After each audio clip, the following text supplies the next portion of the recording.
we're continuing what we did yesterday, and we'll try to complete this speech of the Lubavitcher Rebbe that he gave in 1991, Tafshin Nun Aleph, and it's talking about Moshiach and how to bring the future redemption, and it brings some of the ideas that we spoke about before, which are easy to say, but it's a very all-encompassing ideas which would change our whole attitude toward life and activate us constantly in a very positive way. And that is that we have the job and the ability to actually improve the whole entire world and every single Jew, and even one Jew, and ideally two, three, four, and ultimately all of the Jews will be activated to who they really are.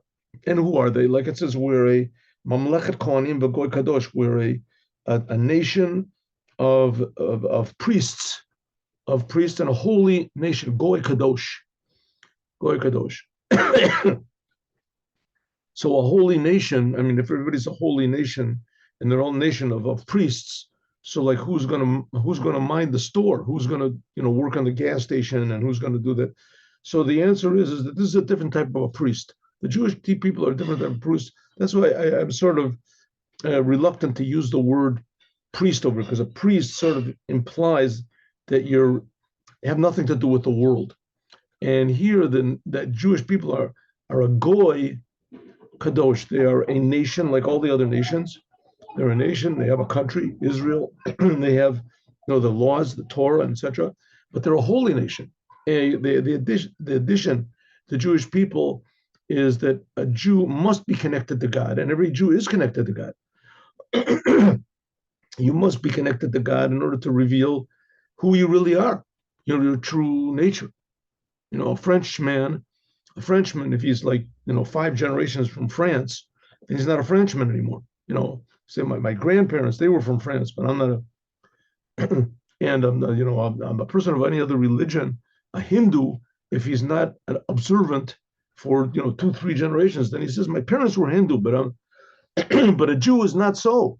A Jew, even though he doesn't live in Israel, and he doesn't do the Torah, and doesn't have anything to do with the commandments, and it could be he doesn't even know that he's Jewish. Somebody just told him, if your mother was Jewish, my mother was not Jewish. Well, was her mother Jewish? My grandmother was Jewish. So it means you're Jewish. As soon as he finds out he's Jewish, then all of a sudden it's a different thing, right? You don't go to a person who lived in France well, then you're a Frenchman. If your great-great-grandparents were French, then you're a Frenchman. What are you talking about? I'm not a Frenchman.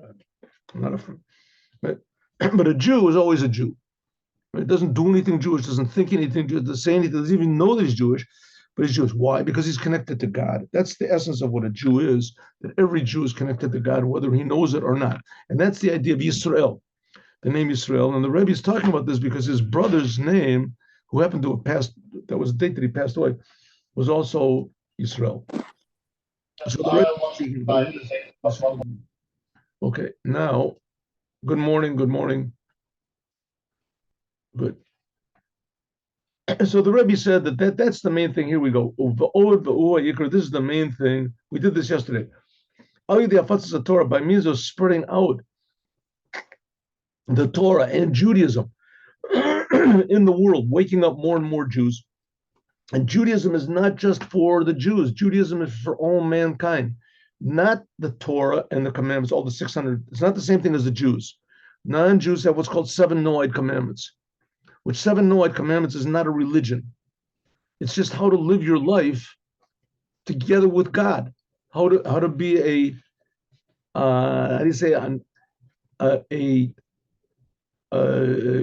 grateful creation of the Creator. And you have to remember that God reciprocates. It's very important that God answers prayers in this world. He heals the sick. He cures the blind. He feeds the hungry. But God does do these things. And what's the proof? We see there's a lot of people in the world that they're hungry and they're still alive, and God miraculously gives them whatever their food is. Most of the problems of man are man-made, right? Man-made. There's plenty in the world. There's plenty in the world, but there's selfishness, people's selfishness, and that wrecks the whole thing. Okay, so the idea is not to have the selfishness. That's the 7 Noahide commandments is designed to eliminate selfishness and destruction and egotism and death and disease from the world by means of us doing what God does and then what God wants, and then God will do what we want. That's the 7 Noahide commandments. To pray to the Creator, you don't have to do it in an organized way.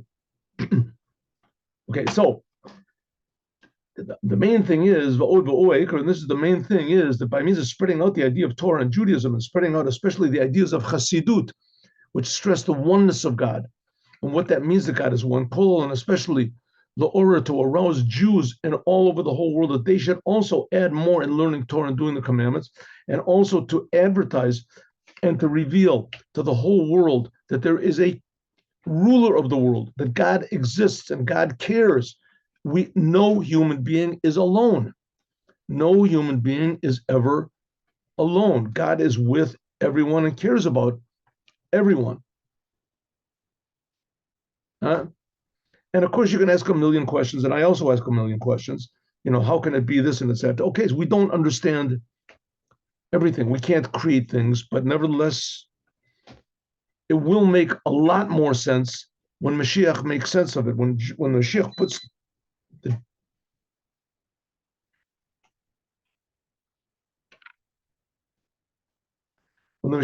the Jews back into Judaism, so it'll make a lot more sense. Okay. Something happened with the electricity over there. Ready? Yes. So we should let everybody know that God does exist, and He not only exists, but He creates us, and not only does He create us, but He cares about us, and not only does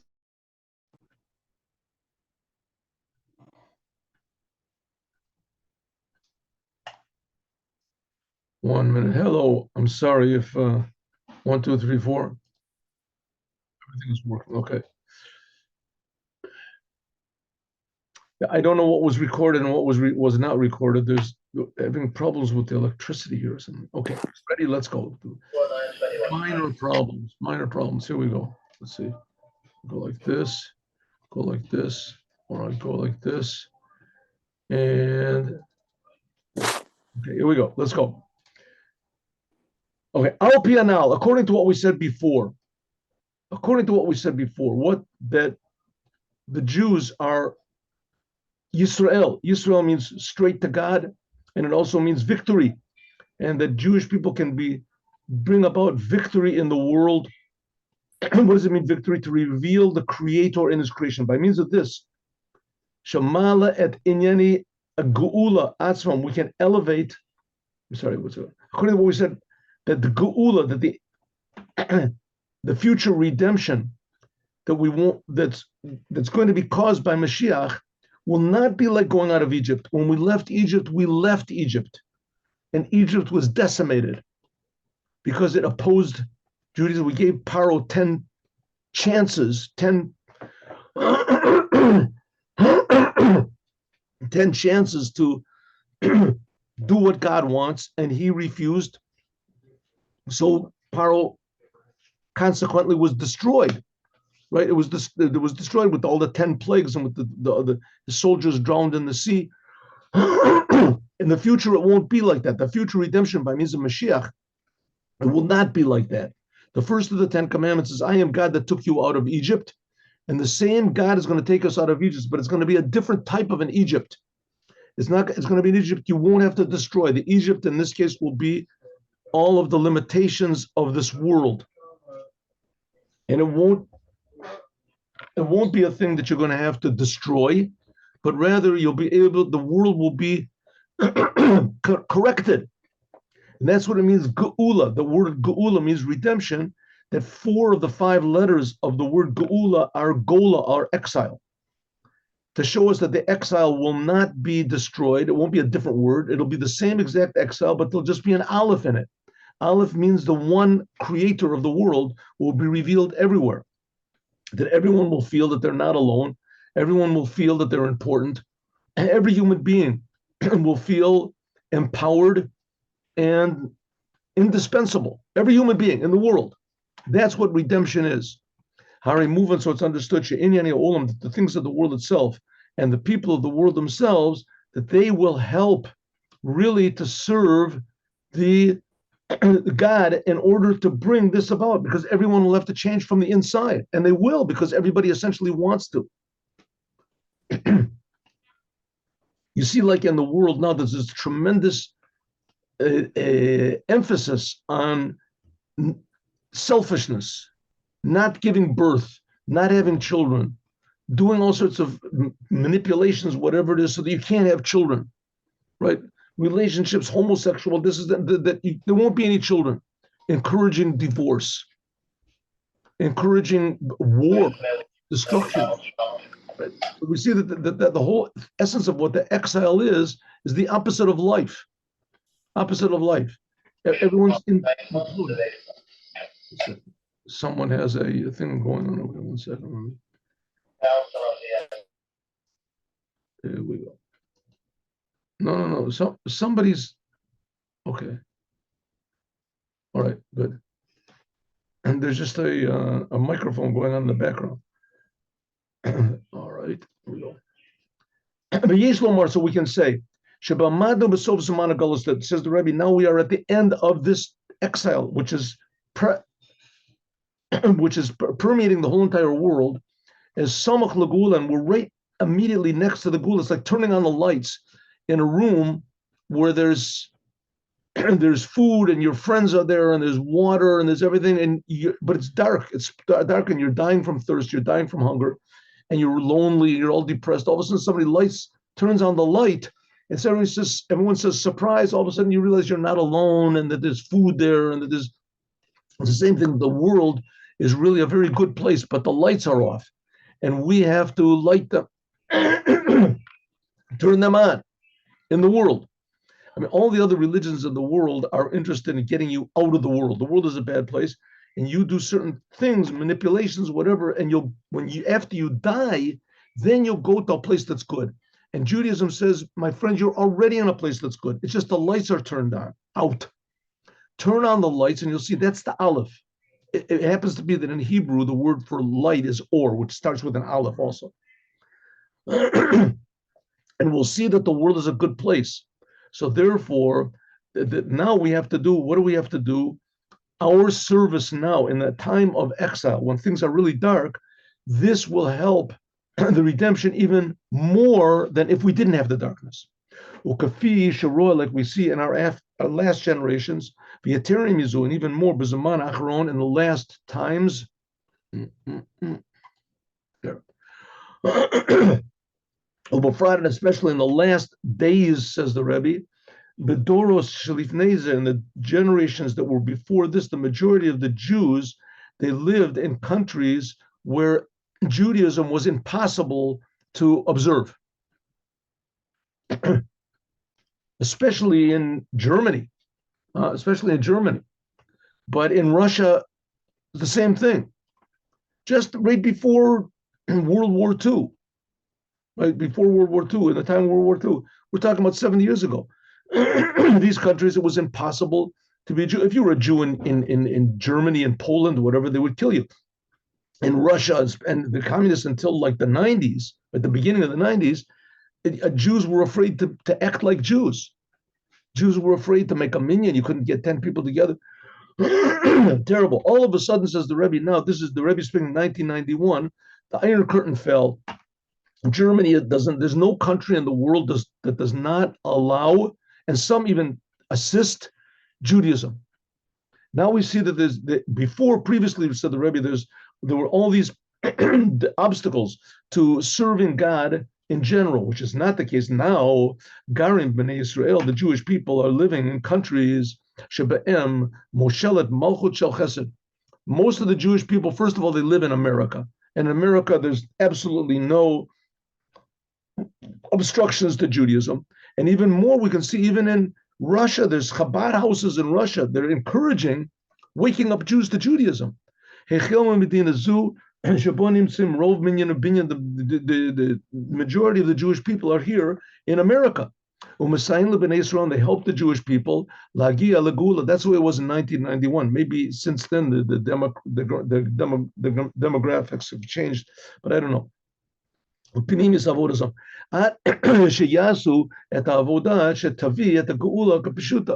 Namely what?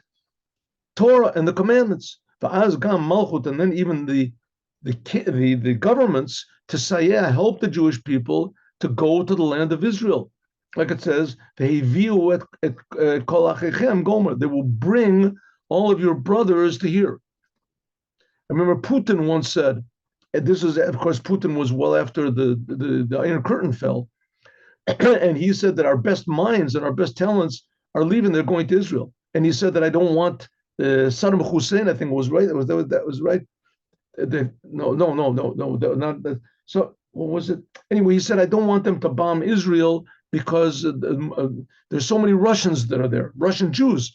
In other words, he helped the Jews actually to go to the land of Israel. He helped them. And in the last years, we see how it is that this attitude toward the Jewish people is in other countries as well, right? It was always in America. America was especially the help. And like I say, it spread out to Russia, and even into that country, which the Rebbe is talking about, Russia. Of course, the Chabad came from Russia, and there was always tremendous oppression of religious Jews in Russia. In fact, in Russia, perhaps it was more prevalent repression of religious Judaism than any other country in the world, and the Jews in general, but especially religious Jews, because other countries, there were times when it was good. The Judaism really flourished in Germany and in Poland, and that's why the Reform movement started. They loved Germany so much. They wanted to be like the Germans. They wanted to be, started like a Protestant sort of Judaism. That was, more free and so then Judaism flourished in these places, which is not the case in Russia. In Russia, it was always bad for the Jews. Always. The Jews always had to, whether it was on the Tsar, he tried to make everybody Christian. And then after the communists, they tried to make everybody atheist. So it says, but now all of a sudden, says the Rebbe, we see it's totally different. So even in Russia, where there was always oppression of Judaism, suddenly everything is becoming open. Ubashana Acharon, in the last years, Ro'im, we see this attitude toward the Jewish people spread out in other countries until even in Russia. We just said that. Shabbat, that in it there were up to now in Russia there were all sorts of limitations in regarding the Jewish people and serving, doing Torah and the commandments, and also even going out of the country. You couldn't even get out of Russia. Okay, and now all of a sudden everything changed. That allow the Jewish people to do Torah and the commandments, and they permit Jewish people to go out from there without any limitations whatsoever. Exactly the opposite. Ham Av Messiahim, they even help the Jewish people to go to the land of Israel. This is like a preparation what's going to be of all the Jewish people, and to help all of the Jewish people to go to the Holy Land in the future redemption. Yud Gimel.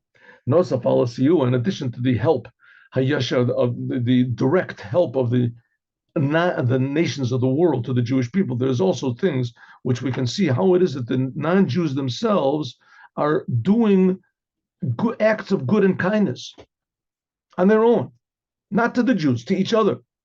Shemagalim Odyota, they reveal even more, and this is especially that there is a king of the world.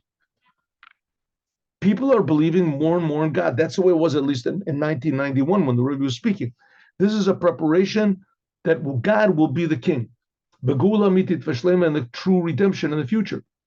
Not like it was once, Shetavka, only the Jewish people, even though that you are the least of all the people, that they were the ones that did what they're supposed to do, namely making the world a good, positive place.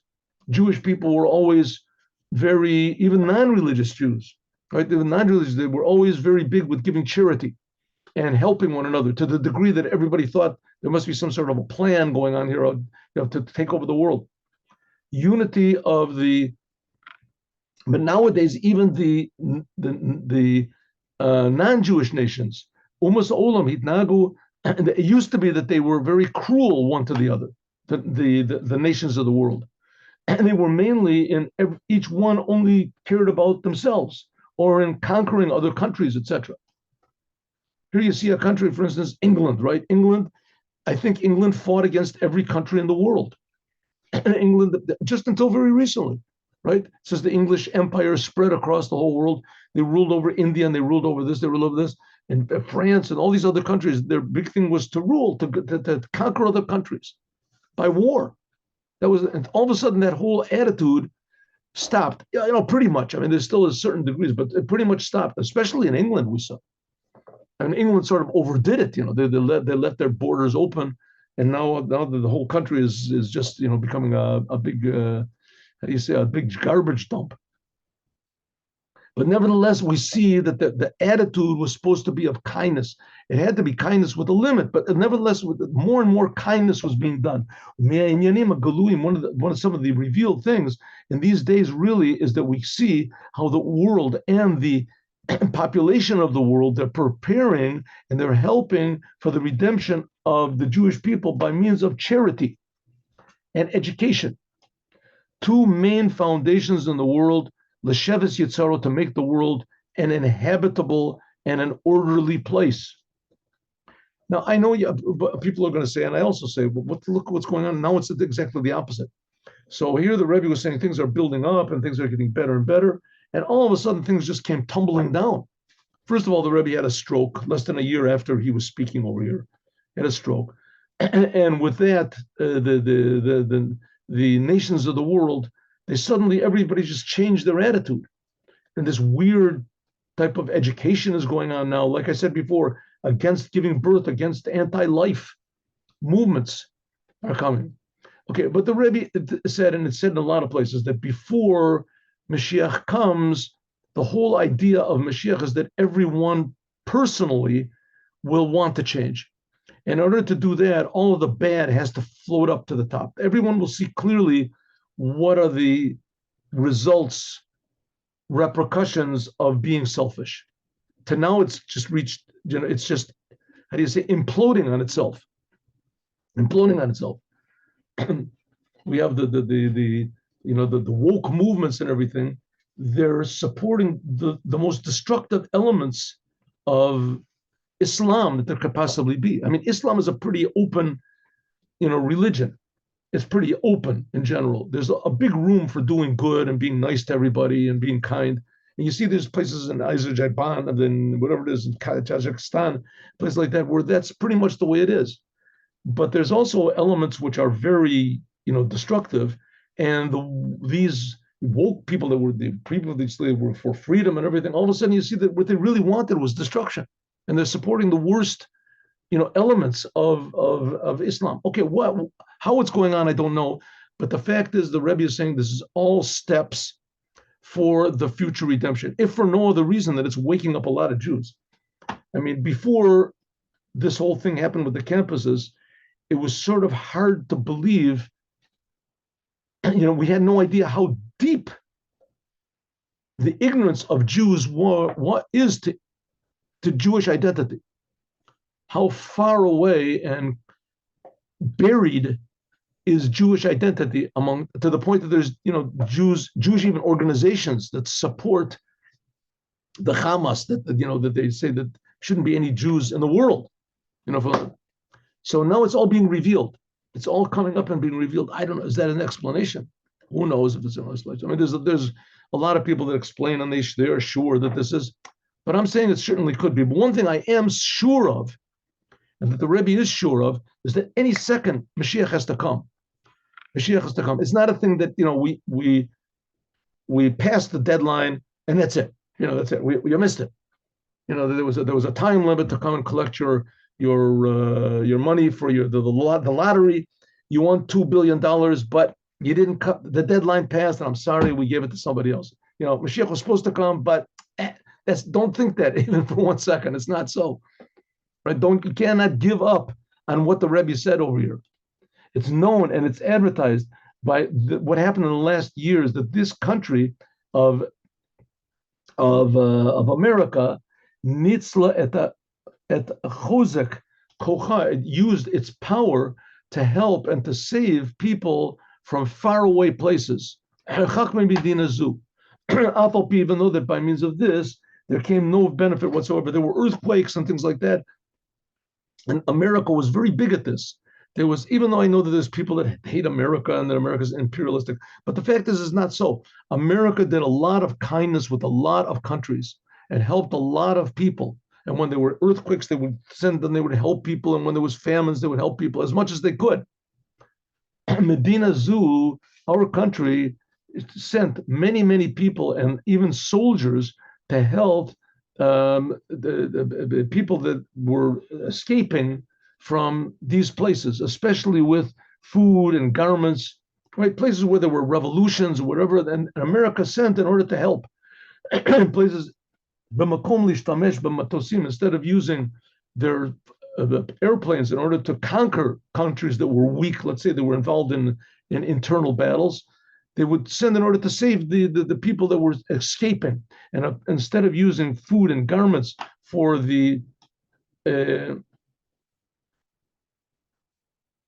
for themselves, as they used these food and garments in order to save unfortunate people in other places in the world, especially Yeladim, the small children, from cold and etc., from death.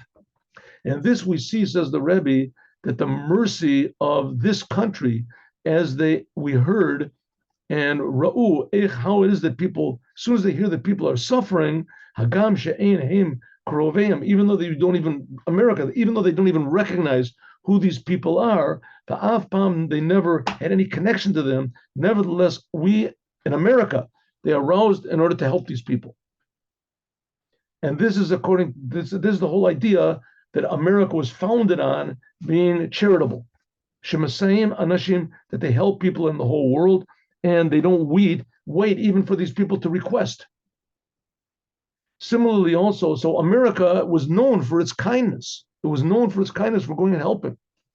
This is the reason that America went into, World War II and even World War I, was because they realized that the countries that were attacking, right, Germany and everything, they were evil people. The same thing is, okay, maybe you can say that they misused it, maybe not. But communism, generally speaking, when they took over in Cambodia with, Pot Paul, he killed like a bigger percentage of the population. Communism. They say that Mao Zedong killed up to 100 million people. Stalin killed 50 million people. I mean, communism is just pure evil and death and destruction, even though the promises are glorious, but it never ever worked. And especially when they started, okay, it didn't work, that's one thing, but when they started imposing their will on free people in order for the benefit of the whole, and it ended up that it was the benefit of absolutely nobody. So America stepped in, right? America stepped in. Okay, you can, of course, there's always going to be people that are going to say, that America's just, they did it for themselves and they're aggressors. But the fact is that ideally, in any case, Korea, the war of Korea in these places, was in order to help. It was in order to help. Similarly, it's known that also in the last days, Yatse Minag Medina Zu, that the president of America came and he announced that there's going to be a new education, the education of youth. In America, for instance, they had the Peace Corps. I remember when I was in university, Peace Corps.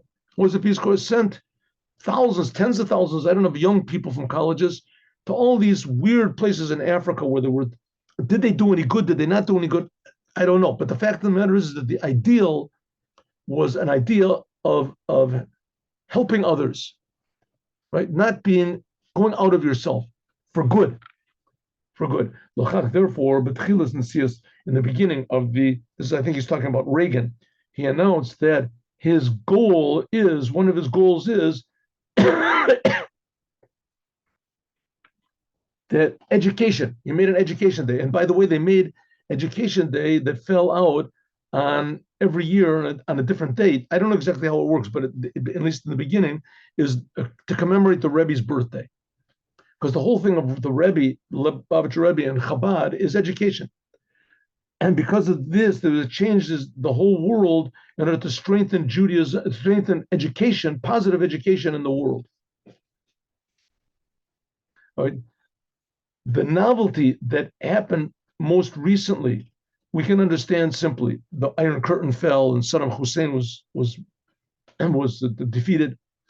Even though by means of the Jewish people, this is no novelty. Why? Islam, they always were doing good deeds and trying to do the commandments.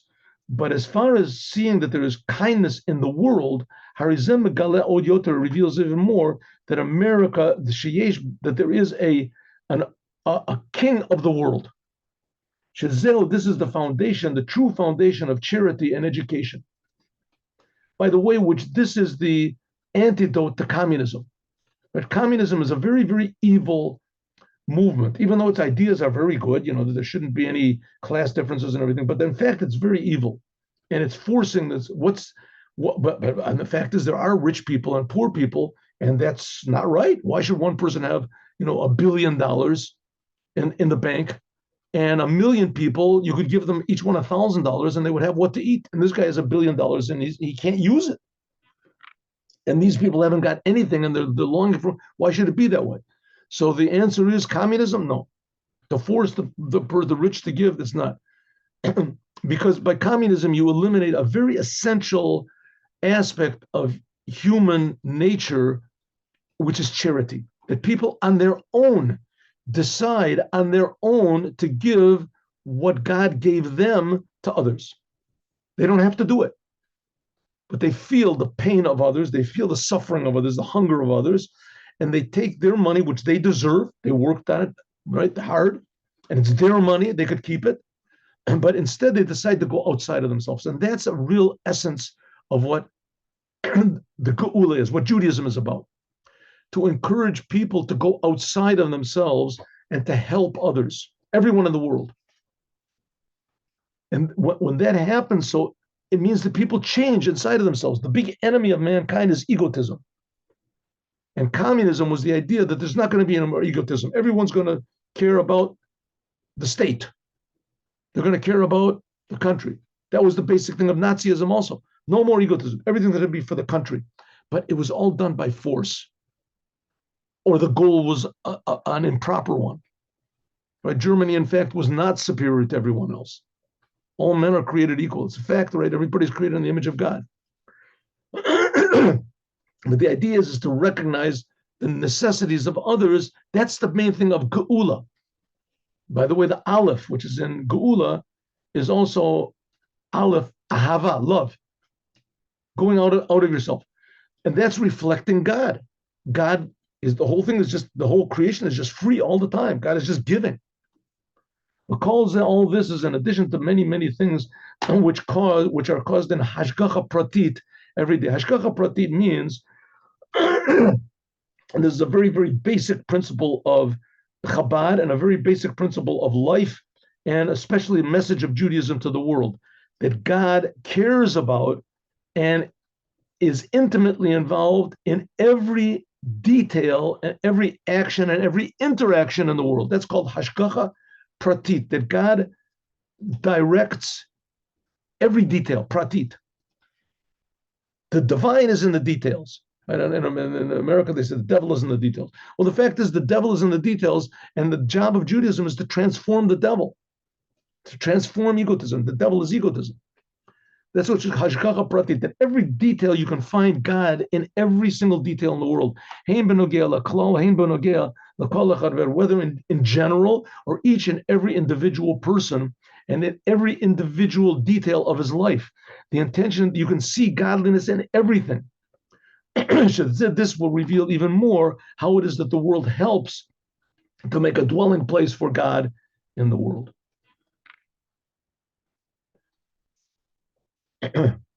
Says the Rebbe, in fact, in the last week, we found that there is one corner of the world, they found that there is gems and jewels.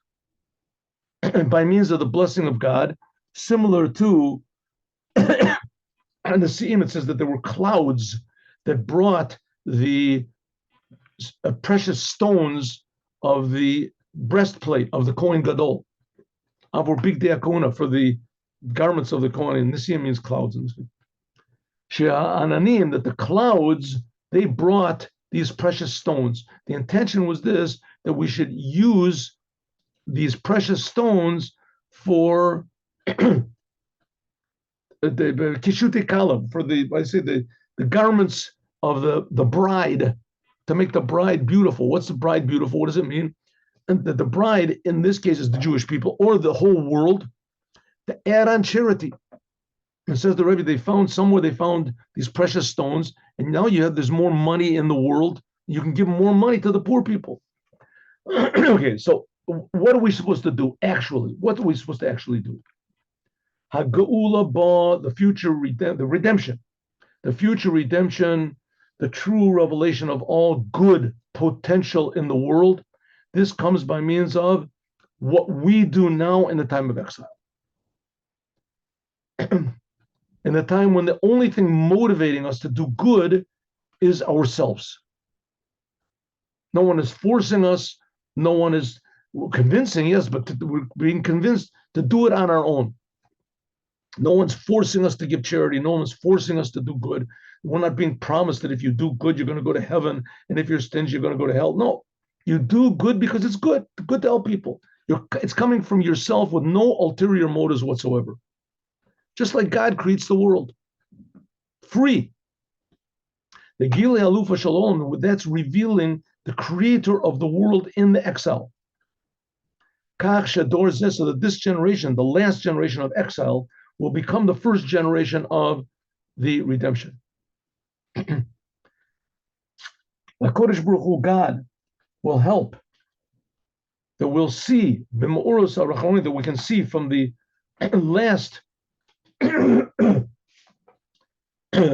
occurrences that were in the world, the fall of the Iron Curtain, the fall of Saddam Hussein, the charity that's being given, how it is that the world itself is helping the future redemption. And like I say, now that the world, in fact, we see the opposite, and everything seemingly is just turning around, and people are being taught to be more and more destructive and self-destructive, and to support those who are even more destructive than themselves. And that's only the bad coming to the surface, so that it'll be skimmed off. And we see that all of the Jewish people, tzorich lahosif maseinu b'avodotenu, they should add on in their deeds and in their service, b'chlal in general, that bring the future redemption. And especially, like we said before, in the forbringing before, learning Torah on matters of the redemption. What's going to be? Most people have no idea whatsoever what Mashiach is. Here we have Christianity is 2.5 billion people with totally wrong idea of what is Mashiach and what is the Torah and what is God. Totally wrong. Therefore, we have to learn in the Torah, what are these things? What are we really waiting for? What is Mashiach supposed to be? We have to learn in the written Torah, where it's written in the written Torah, like the Rambam says, all the books are filled with this, with the idea of what Mashiach is. That's what the Rambam says, filled. And the Talmud, Mishnah, the Gemara, the Midrashim, about Mashiach. What's going to be? There's a whole 5-6 pages in the Sanhedrin, from page 90 onwards. It talks about this. Even before that, talk about what is Mashiach, what's Mashiach going to do, what's Mashiach, but especially to learn the Rambam. The Rambam, Maimonides, is the only one that has a final decision on what Mashiach, who Mashiach is, and what he's going to do.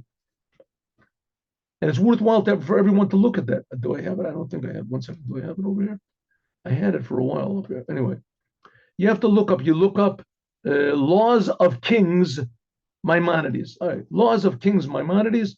Google it. Laws of Kings, chapter 11, Maimonides. And it has that very clearly. It's very, very, cut and dry. And it's absolutely nothing, totally a different direction from what the church says is Mashiach. Totally. Gufa, we have to understand the teaching of what's Pesach Sheni. Now, see what's going to be Pesach Sheni. What is going to be Pesach Sheni? What's Pesach Sheni? Just one moment. Pesach Sheni is going to be in 2 weeks, right? Yeah. It's going to be not next shop, not next week, but the week after next, Tuesday night. Tuesday. Is that the 14th or the 15th of year? 14th. So that would be in on Wednesday, not next Wednesday, but the Wednesday after. In other words, Tuesday night. Right. Oh, what is Pesach Sheni? For those people who don't know, Pesach Sheni is the second Passover. What's the second Passover? The most important sacrifice done in the Holy Temple was the Pesach offering. A person that purposely didn't do it, the punishment was death from heaven. It was death. Very, very severe punishment. Why? Because the Pesach offering is the beginning of the connection of the Jewish people to God, right? They did this ridiculous thing. They brought a sheep, and they sacrificed and they ate it, and that connected them to God. That makes no sense, which comes to show that that's the whole essence of what Judaism is. That really you do things what God says because God says it. Doesn't, right? Like we talked about this so many times, right? Doesn't make sense. It doesn't make any sense why you have to have 2 eyes and why they have to be on both sides of your nose. Why not 7 eyes? And what? That's the way God wants things. It doesn't make any sense. That's the way it is. You don't see an eye doctor saying, well, I'm going to change it. I'm going to put another eye in the back of a person's head or on the top. You can see the birds, who knows what. Nobody thinks a thing like that. That's ridiculous, right? This is the way God decided. And that's the way, the same thing is with the sacrifices. The sacrifices, this is what God wants. And it's even deeper because your eyes, you have no choice about. To do the sacrifice, you got a choice. You can do it or not. So here we can use our free will to do things that make no sense because God says it. The beginning of this whole connection to God, saying that we realize that God is above understanding, is in the Pesach offering. And especially the Pesach offering was because they took a sheep, that was one of the gods of Egypt. Everything that moved was a god of Egypt. But that was the main god of Egypt, was a sheep. And they took the sheep and they sacrificed it and they didn't care about what the Egyptians said, and etc. And nevertheless, that is very important. Every year you had to make the Pesach offering. What about a person that didn't make the Pesach offering? He was sick, he was far away, whatever happened. So it said they give you an opportunity next month. 1 month later, after the first Passover, you can make the offering again, and you bring matzah and everything. It's of course it's not actually Passover. You can eat together with it chometz, right? You can eat the cake with it or whatever, and it hasn't got the different. But nevertheless, it's not all the laws are not just the same thing. But that one law is of eating Passover. It's called Pesach Sheni. What's the message of Pesach Sheni? Means that it's never too late. She's nit kind for following. Nothing is ever late. It's never late. In ein af pam mikre avud. No good thing is ever lost. Don't say, oh, it's too late. I'm too old. I can't learn Torah. I've done too many the bad things. I can't change now. Not so. It's never too late. Never too late to do something good. Lachosot cheshbon tzedek im tiknu v'shlimu et avodah be'eved. It's never too late to fix up your service of God if you did what God said or not. And a person could say, listen, I'm already 90 years old. I didn't even know I was Jewish. And I did all these bad things. So it's too late. It's not too late. You have no idea what one good deed can do. Or you can add in this. There is a clear teaching. And there is also an empowering. God gives us power. Afilu im chaser mashu, even if there's lacking something in your life, hari av pam ein mikra avud, it's never lost. Always you can fix things up. You can always fix things up. Of course, not in a normal way. If God forbid, somebody killed somebody else, so he can't bring them back to life. You can't bring them back to life. So what can you do? Do the most with what you've got. So it's never lost. Famous story with Yitzchak Perlman. He still is alive. Arguably the best violinist in the world today. and violins, and Israeli. And once he was performing in front of a crowd, he had polio when he was young, so he walks out with crutches. So he was playing once in front of a big crowd, and one of the strings on his violin broke. Now, a violin only has four strings, right? Only has four strings. Not like a guitar is, or a harp or something like that. Four strings, that's it. So one of the strings is missing. It's like 1/4 of the whole thing is missing. Right? So what are you going to do? Well, what we're going to do? What, a quarter? What?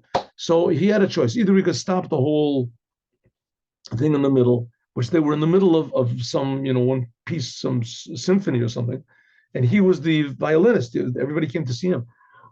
So either he could stop the whole thing, and there's no such thing as changing violins, because his violin was a Stradivarius worth who knows $30 million, something like that. And he could have waited and had them bring another string, and then he would put the string on, but that would take 5 minutes, 10 minutes. So he waited for a minute, and he motioned for them to continue, and he continued.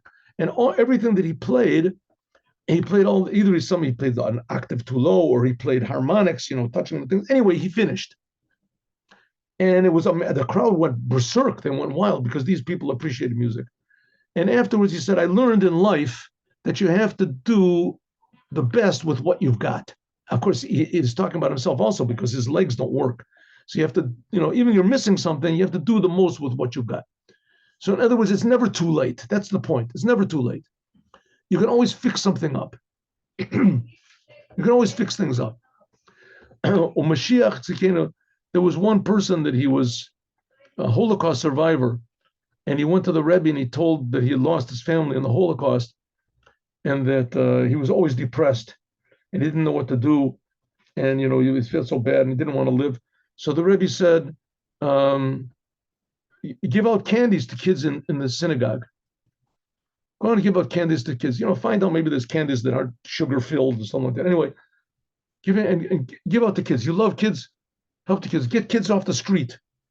Jewish kids, bring them into shul, give them candies. And he did, and it changed his whole life. Right? He started giving candies to kids, and kids loved it. Suddenly he loved life again. He came out, okay, now he can't bring back his family, obviously, but it's never too late to do good things. The Mashiach tzidkenu, the Mashiach, Shabo behesach hadat, that Mashiach says will come, and it'll be in a way that we never dreamed it'll be so good. Hesach hadat. It says hesach hadat, it'll come when we're not aware. What does it mean we're not aware? The Rebbe just finished saying over here, we should learn about Mashiach, we should learn in the Torah, and we should be expecting Mashiach. It says, nevertheless, when Mashiach comes, it'll be in a way that we weren't expecting.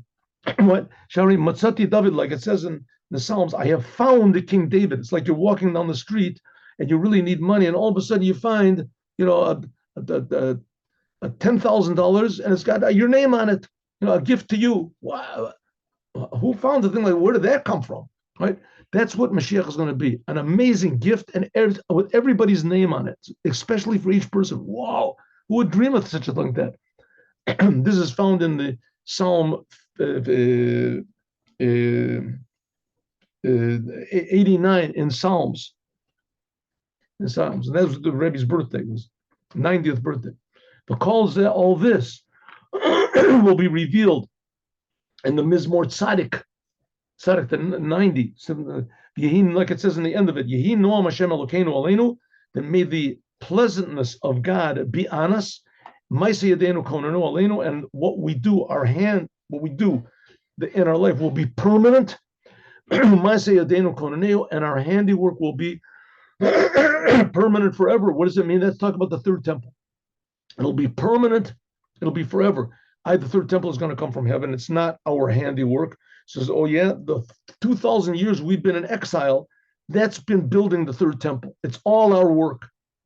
There'll be a complete redemption of all the Jewish people, our children, our sons, our daughters, and our children and our elders, our sons and our daughters will all be redeemed and come to the Holy Land in a holy way. The holy people, Am Kadosh, will be in the Eretz Kadosh, in the house that's holy, Beit HaMikdash, right, with the holy Torah, and it'll all be unified all together. And maybe we can say that now, what's going on now, is really a clear preparation, because just the idea that you could say that the land of Israel belongs to Hamas. I mean, Hamas, that's the lowest form of humanity, much lower than scorpions or snakes or poisonous spiders or something like that. Poisonous spiders, that's just their nature. Their nature, and once they bite someone, they're finished. But these Hamas people, all they've ever done from the beginning is bad. They've never done anything good for anybody. Never. That's their whole essence. The worst of the worst, the lowest of the lowest. How do you say, the angel of death itself. And they're supposed to be in the land of Israel, the holy of holies, the source of all life, Chaya Chayim, and which belongs to the Jewish people, the holy of holies, the Jewish people, Am Kadosh. Even that a person could put up in his mind to say like that, like I've said so many times, it's like giving a piano to a horse. It's even more, it's like giving a piano to a hippopotamus. What's he going to do with it? The alligator. They're just going to destroy everything like they've destroyed everything. It's the opposite of everything that the Holy Land is for, the opposite of what life is for. So just raising up this absurd paradox, I don't know how to say it. It's called a hyperbole. I don't know what the word is for it. That the lowest of the low should be in the source of life, holy of holies, Israel. It's just the epitome of absurd. There's nothing more absurd than that.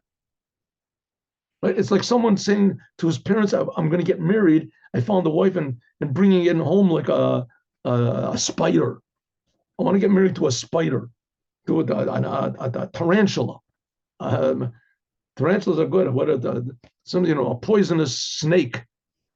Here's my new wife. My new wife. To put these people, they're worse than poisonous snakes, and even to say, and Jews are saying it, that they should be in the Holy Land, because nobody knows what holy is. They don't know how holy the Jewish people are. They don't know how holy life itself is, how precious it is. So hopefully from this absurdity, people will realize, hey, we've just gone too far. This is just too ridiculous. I don't think any of the most bizarre, twisted, sick, woke people would want to get married to a rattlesnake. A marriage. Here's my husband, right? You take this snake to be your lawful wedded husband. Who would think of a thing like that? Right? And people are screaming in the streets, yes, this is justice, this is true American spirit.